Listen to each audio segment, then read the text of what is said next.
Okay, get ready for a deep dive into a Oh, text that presents, well, a version of Jesus' childhood you've almost certainly never encountered before. Mm-hmm.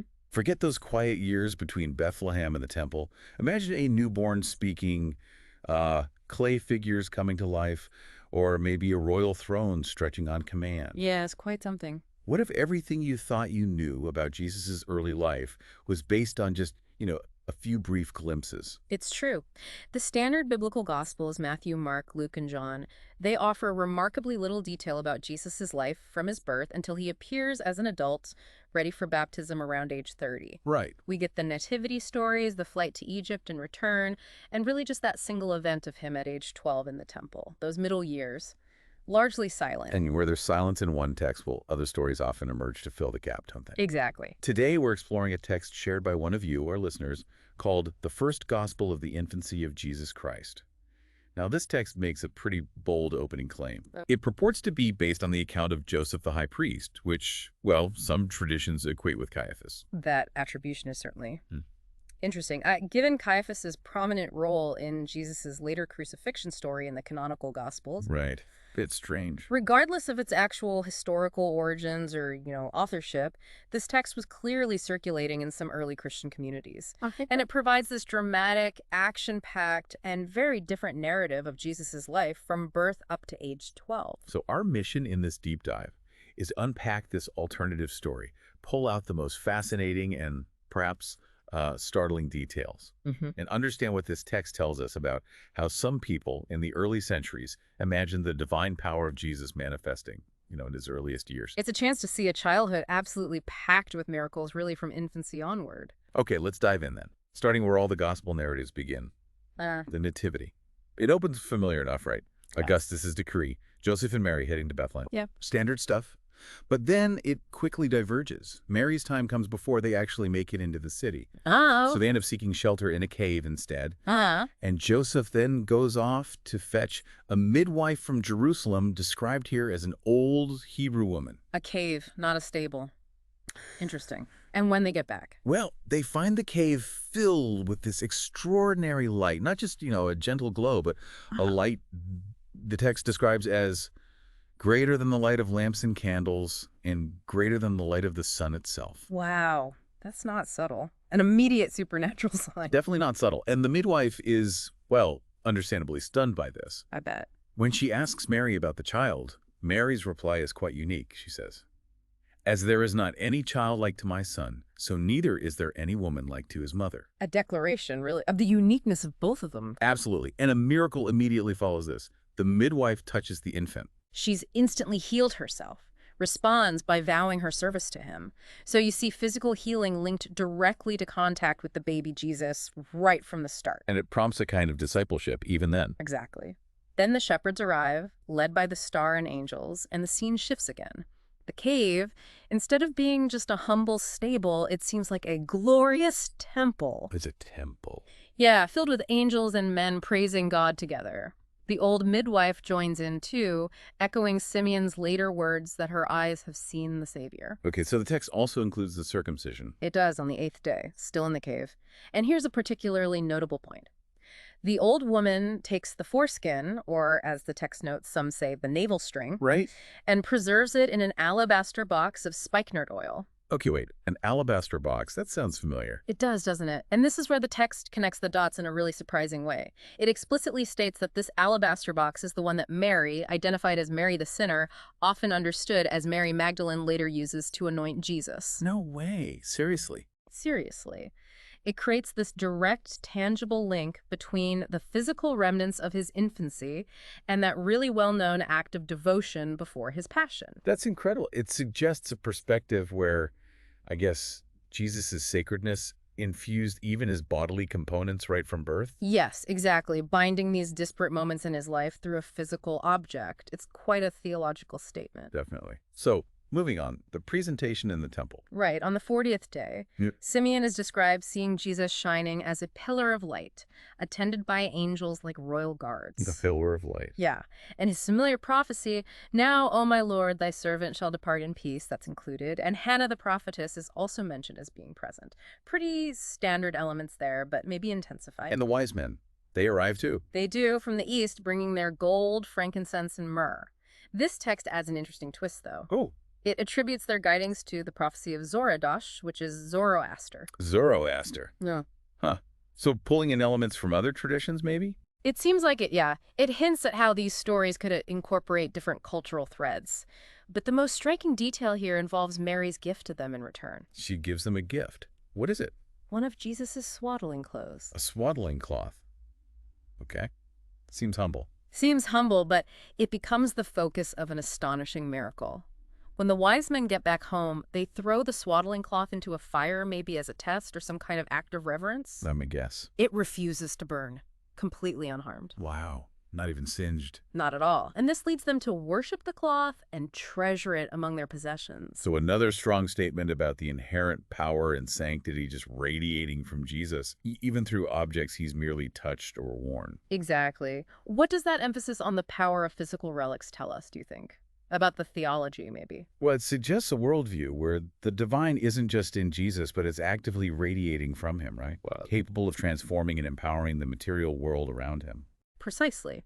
This kind of emphasis on material conduits of holiness, it was present in various ancient beliefs and certainly found expression in certain Christian traditions later on. Okay, so if the Nativity was eventful, the flight to Egypt in this text is, well, an absolute whirlwind of supernatural events. Oh, absolutely. Herod's anger, the angelic warning to Joseph to flee as soon as the cock crows, that's familiar.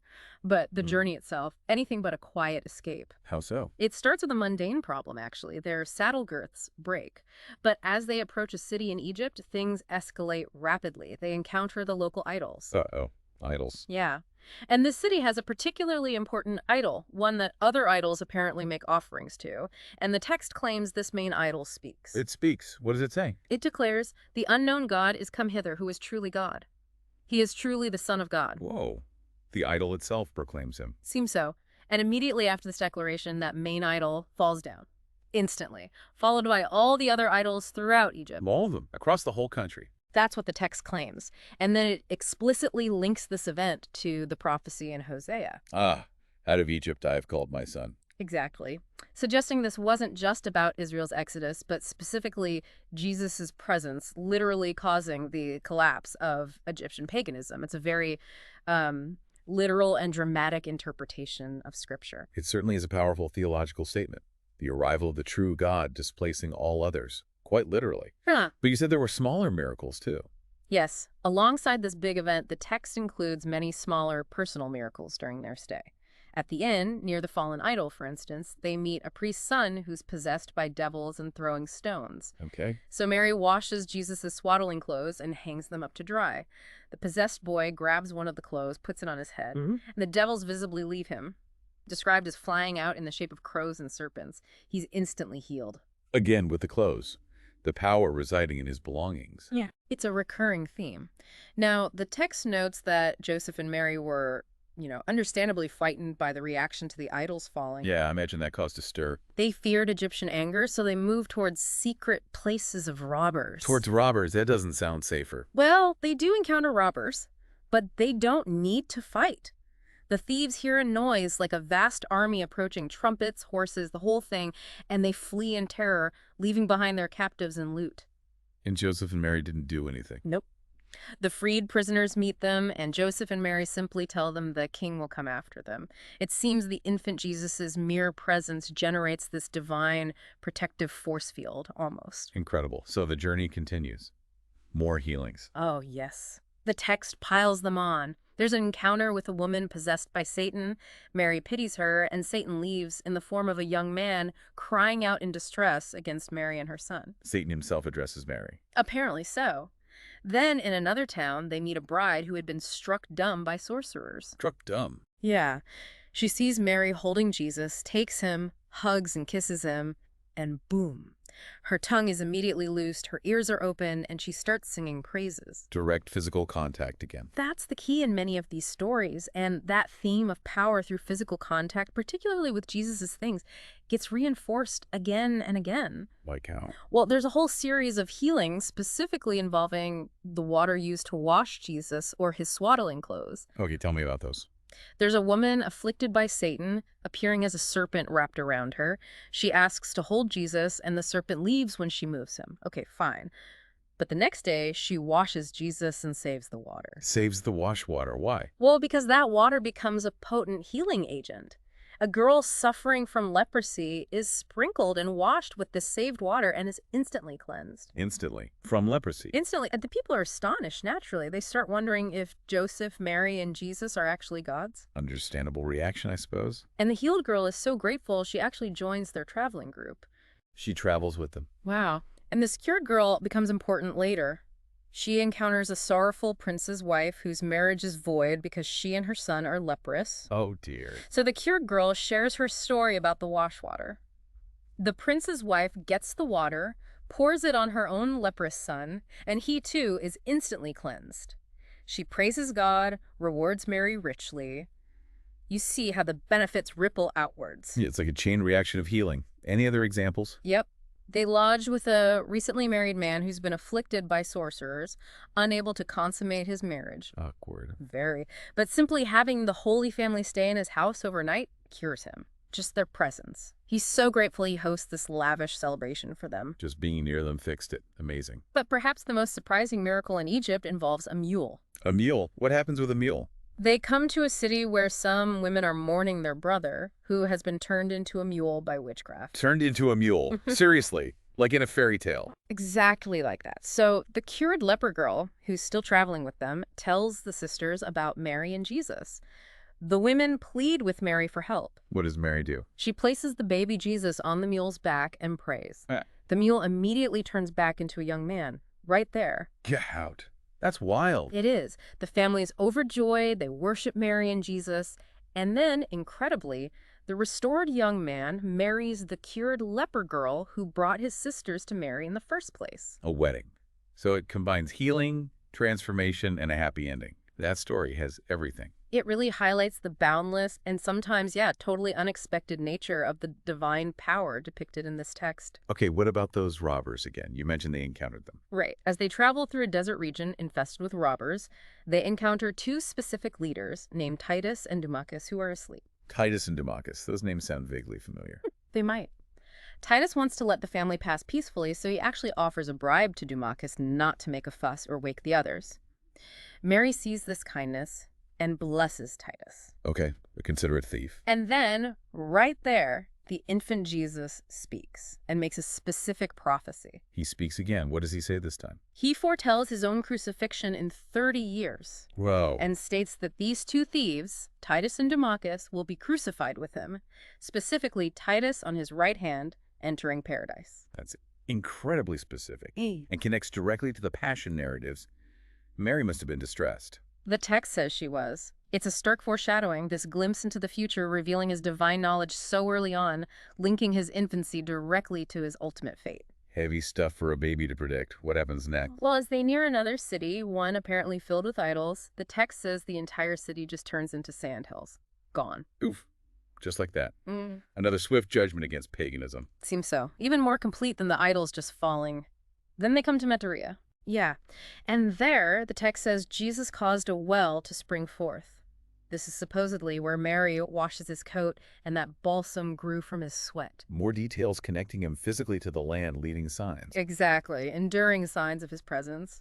Finally, the text notes they proceed to Memphis, see Pharaoh, though it doesn't elaborate on that, and stay for 3 years in Egypt. 3 years? And it explicitly states that Jesus performed very many miracles there that are not recorded elsewhere. It hints at this even vaster store of hidden stories, you know? Right. A whole lost chapter, potentially. Okay, so after these 3 incredibly eventful years, they finally return from Egypt. They do. But Joseph is hesitant to re-enter Judea. He hears Herod is dead, but his son, Archelaus, who was apparently just as bad, is reigning. So still dangerous. Yeah. An angel directs him to go to Nazareth instead. And the text pauses here for a moment, reflecting on this profound paradox, right? The Lord of all countries being carried around, directed by an angel, dependent on his parents. It is a powerful thought. How the divine submitted to human conditions. As they settle back, maybe in Nazareth or nearby, the text says they encounter desperate distempers killing children. Lots of sickness around. So more healings are needed. Seems so. And we see a return to that recurring theme. more healings involving the washwater or swaddling clothes. Ah, the greatest hits. Pretty much. Children near death or with severe diseases are cured simply through contact with these items that carry Jesus' power. There's even a specific story about a boy named Bartholomew. Bartholomew.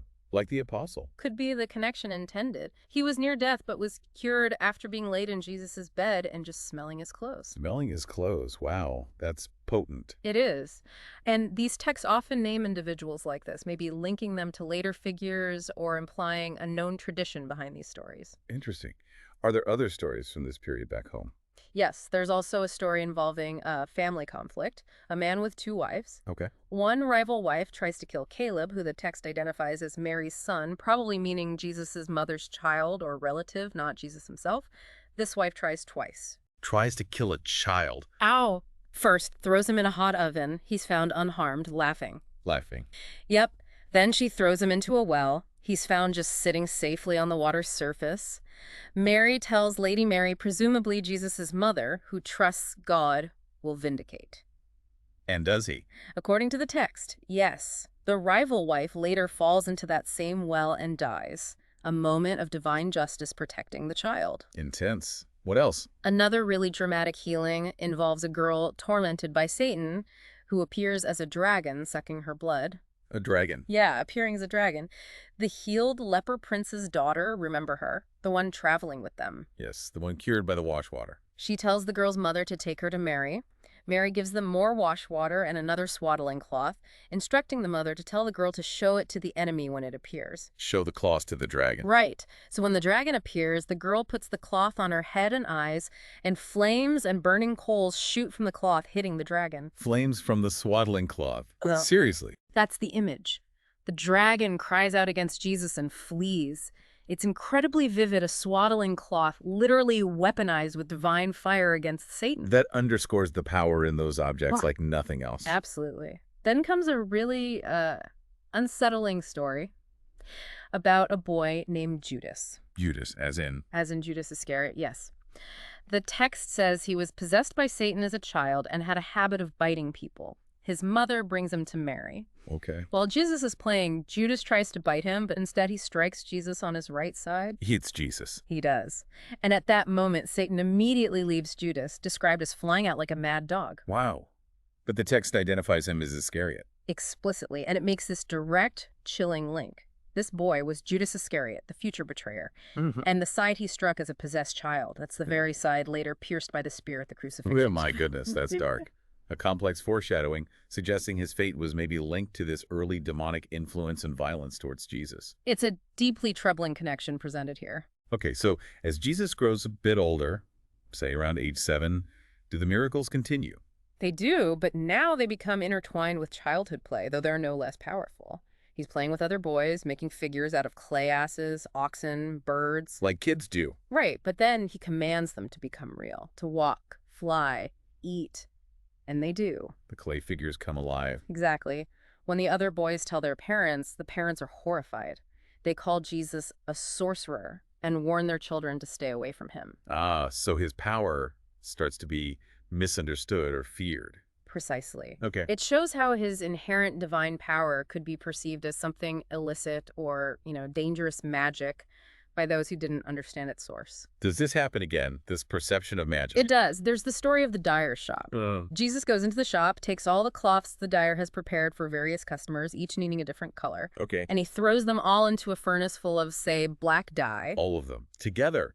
The dyer must have freaked out. Completely panicked. But then Jesus pulls the cloths out, and each one is dyed the precise, correct color that each individual customer wanted. How? Okay, that's definitely miraculous. A display of control over material transformation. Playful, but astonishing. And maybe a way to help Joseph's trade or provide for the family, perhaps. He also helps Joseph the carpenter more directly. The text notes Joseph isn't particularly skilled. Not a great carpenter? Apparently not. If a piece of wood is cut too long or too short for a job, Jesus simply stretches out his hand and the wood becomes exactly the right size needed. Instantly. Handy. That must have saved Joseph a lot of work in wood. You'd think so. There's one specific instance mentioned. Joseph spends 2 years making a throne for the king of Jerusalem, made of special wood from Solomon's time, apparently. A royal commission. High stakes. Very. But when he finishes, its two spans too short on each side. Doesn't fit. Oh no, after 2 years. The king must have been furious. He was, and Joseph was in despair.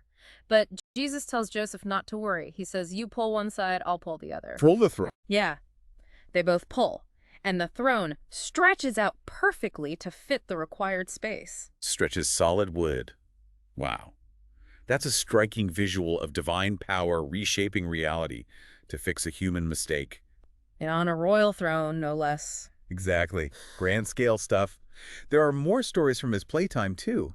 Jesus is playing with boys, and they decide to hide from him. They hide inside a furnace. In a furnace, okay. Jesus asks some nearby women where the boys are. The women lie, maybe jokingly, maybe trying to protect the kids, and say there are just some 3-year-old kids, meaning young goats, in the furnace. I said goats. Yeah, kids. So Jesus calls out, come out hither, O ye kids. Don't tell me. The boys emerge from the furnace transformed into actual young goats leaping around him. No, he turned them into goats. That's the story. The women are terrified, obviously, and they beg him to change them back. Jesus obliges, calls, come hither, O boys, and they return to human form. That's remarkable, almost unsettling. That power over identity and form, even in play. It is. And the text notes, Jesus makes a comment after this. The children of Israel are like Ethiopians among the people. What does that mean? It sounds odd. It's a puzzling line, honestly. Often debated, maybe suggesting a disconnect between their outward appearance or actions and their true nature. Or maybe a commentary on spiritual darkness or misunderstanding. It's unclear. Okay, so the miracles keep mixing play with power. Are there more healings? Yes, including during another game. While playing king with other boys, this is in the month of Adar, the text says they dress him up with a flower crown, make passersby worship their king. Standard kid stuff, maybe. Plain pretend. Right. But then a boy who was bitten by a poisonous serpent is brought to them on a couch. Oh dear. Jesus insists they all go find and kill the serpent, even though the parents are scared. At the nest, Jesus calls the serpent out. Calls the snake. Yep. Commands it to suck its poison back out of the boy. What? Does it work? It does. The serpent sucks the poison out, healing the boy.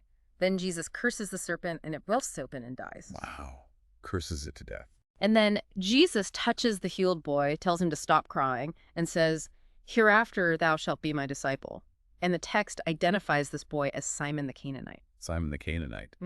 Another future apostle linked to a childhood miracle, just like Bartholomew, maybe? Seems to be a pattern. His own family isn't immune to danger either. His brother James, presumably the Lord's brother, gets bitten by a viper while gathering wood with Jesus. James, too. Vipers everywhere. Apparently. But Jesus simply blows on the bite and it's instantly healed. Simple as that. It's just a breath. Okay.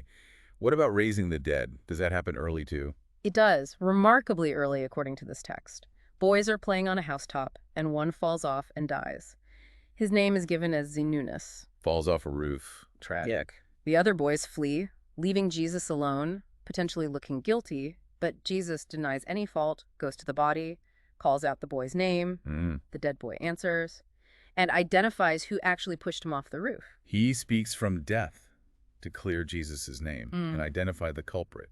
Exactly. Raising the dead, maybe age 10 or 11, presented almost casually within his everyday activities, much earlier than similar events in the canonical Gospels. That's a huge difference. Are there other smaller miracles mentioned? Yeah, woven in, like when Mary asks him to fetch water, the pitcher breaks, but Jesus just gathers the water up in his mantle, his cloak, and brings it to her perfectly fine.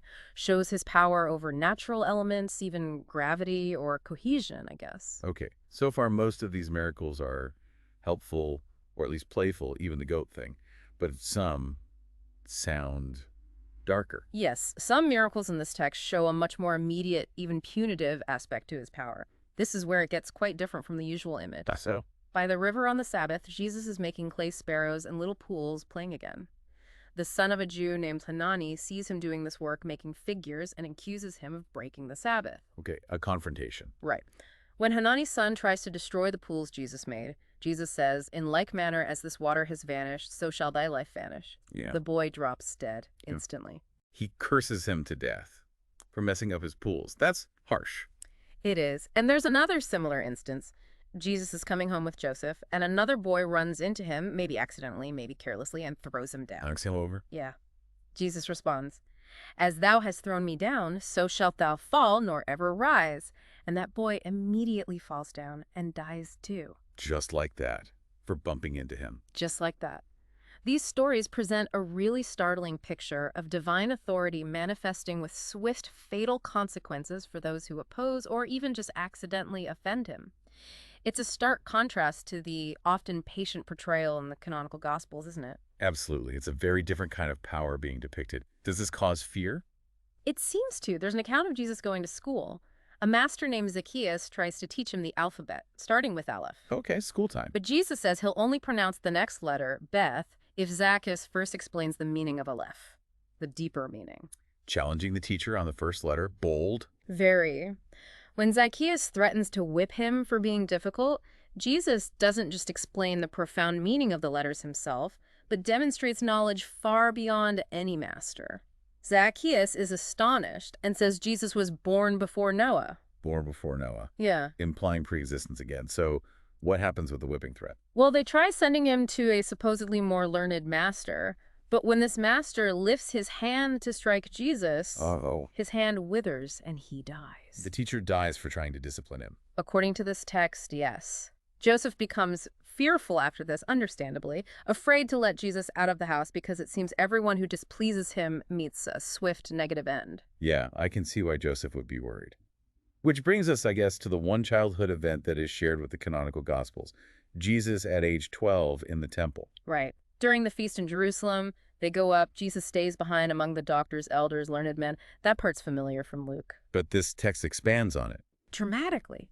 His interaction isn't just passively asking questions like a curious kid. He's actively engaging, debating, teaching, really. How so? What does he do? He asks these profound theological questions, probing their understanding of Scripture. Things like, whose son is the Messiah? Why does David call him Lord? Questions that, pop up again in his adult ministry. So already engaging in serious theological debate. Absolutely. And he displays astonishing knowledge that goes way beyond Scripture alone. He explains the meaning of the letters, the law, the prophets, sure, but also mysteries that, quote, the mind of no creature could reach. Mysteries beyond human understanding. That's the claim. A rabbi is amazed, declaring him more learned than any master, and repeating that idea that he was born before Noah, reinforcing that pre-existence theme. And it wasn't just religious knowledge, right? The outline mentioned science. Exactly. His knowledge isn't limited to religious topics. An astronomer questions him, and Jesus explains the number of spheres, the heavenly bodies, their motions, sizes, how to interpret them, things human reason had never discovered. Innate astronomical knowledge. At age 12. Okay. What else? Then a philosopher and physician probes him on science and philosophy. And Jesus explains physics, metaphysics, things above and below nature. Wow. The entire workings of the human body.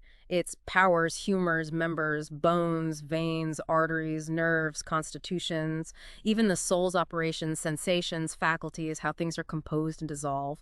The text claims these are things the understanding of no creature had ever reached. Complete knowledge of everything, basically. That's the picture painted. Yeah. The philosopher is so overwhelmed, he worships Jesus right there and vows to be his disciple. So it's a 12-year-old, not just wise beyond his years in religion, but possessing this complete innate divine and scientific knowledge that surpasses all human understanding and discovery. A very different scene from Luke's brief mention. Very different indeed. Then Mary and Joseph find him after 3 days of searching. Mary asks, why he did this, causing them such worry. And his reply, is it the same? Similar to the canonical account. Why did ye seek me? Did ye not know that I ought to be employed in my Father's house? But this text explicitly adds that they did not understand his meaning. Ah, okay. Reinforcing their lack of comprehension of his true nature, maybe? Could be. They return to Nazareth, and the text says he was obedient to them, and Mary, just like in Luke, keeps all these things in her memory. It concludes this section by noting Jesus grew in stature, wisdom, and favor, echoing the more familiar gospel ending for that period. So after all that, what happens next according to this text? Does he keep doing miracles? Interestingly, no. From this point, the text states that Jesus began to conceal his miracles. Conceal them? Why? It suggests a deliberate choice, perhaps. He dedicated himself instead to studying the law until he reached the age of 30, a period of quiet preparation, stepping back from those constant public displays of power during his late childhood and young adulthood. So a shift happens after the temple incident. Seems so. He then reemerges, of course, for his public ministry, affirmed at the Jordan baptism by the voice from heaven and the descending dove. That part aligns more closely with the familiar narrative. And how does this particular text end?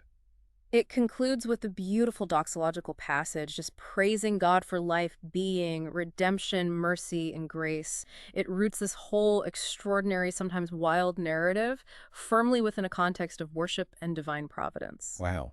Okay. Taking a step back now from this deep dive, the contrast between this account and the very brief mentions of Jesus' childhood in the canonical Gospels is just stark, isn't it? Absolutely stark. The New Testament Gospels offer, a handful of verses about these years. This text gives us a full, detailed, and frankly kind of mind-boggling narrative filled with constant, powerful, and sometimes unsettling miracles. It certainly offers a fascinating window into how some early Christian communities might have imagined Jesus' divine nature manifesting right from his earliest moments. Definitely. The sheer volume and variety of miracles. I mean, from healing and transformation to raising the dead and even inflicting swift judgment, it paints a picture of a child absolutely saturated with divine power, active and potent in the world from infancy. It suggests a really strong desire to emphasize his divinity and authority, like from day one, no waiting around. Precisely. So what does exploring a source like this offer you, the listener? Well, it gives you a unique perspective on the diverse landscape of early Christian thought and storytelling. Right, it shows you that the familiar biblical narratives weren't the only stories about Jesus circulating back then. Exactly. And that other communities held and shared accounts that emphasize very different aspects of his identity and power during his childhood. So maybe you could consider how this particular narrative of Jesus' childhood resonates, or maybe clashes, with the more familiar one you grew up with. Yeah, and think about what the inclusion of these specific types of miracles, the speaking infant, the walking clay figures, the transforming mules, even those fatal curses on people who cross him. What might that tell us about the beliefs, maybe the anxieties, the theological priorities of the people who wrote, copied, and valued these stories? It really forces you to think about the choices made when the biblical canon, the collection of books we know, was being formed, doesn't it? It does. And that leads us to our final provocative thought for you to mull over. Given how detailed, dramatic, and seemingly miraculous these stories are, why? Why were they ultimately not included in the collection of books that became the widely accepted New Testament? Good question. What might the exclusion of this really action-packed infancy narrative tell us about the theological perspectives, maybe the historical standards, or perhaps even the perceived audience of those who compiled the canonical Gospels? It definitely opens up a whole line of questioning about the process of canon formation itself, doesn't it? And the criteria by which early Christian texts were judged and selected or deselected. Absolutely. Well, thank you again for bringing this truly fascinating and really unexpected source material to our attention. It's been an extraordinary deep dive into a very different kind of childhood. It certainly has. Quite the journey.